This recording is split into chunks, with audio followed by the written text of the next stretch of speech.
The Treaty 4 celebration marks the past, but also looks to the future.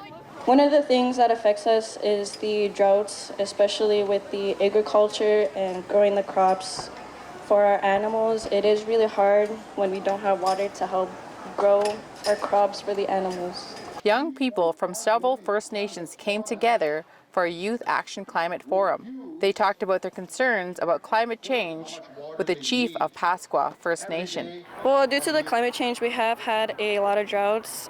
We do have lakes, we have a couple rivers out there.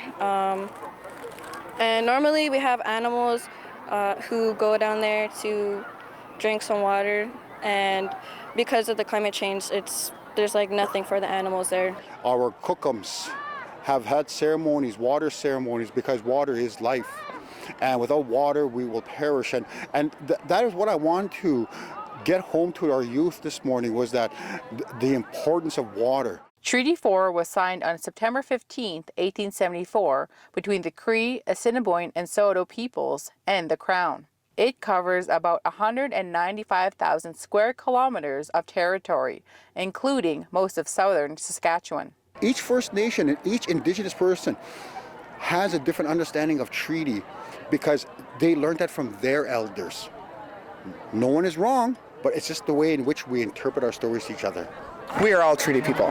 There's still things that we need to fulfill and give back to the people for what we've done with the residential schools. When the treaties were signed, the chiefs made sure to take care of the next 7 generations. Now today the youth are talking about climate change and ways to preserve the lands and waters for years to come. As leaders, we have to give our youth the tools through the education, through all the information sharing, through the knowledge of what we were taught by our elders that are now gone. And we have to pass that on. Students from different cities and towns, Indigenous and non-Indigenous, mark the end of the day with a round dance, symbolizing the unity of the treaties. Louise Big Eagle, CBC News, Fort Qu'Appelle.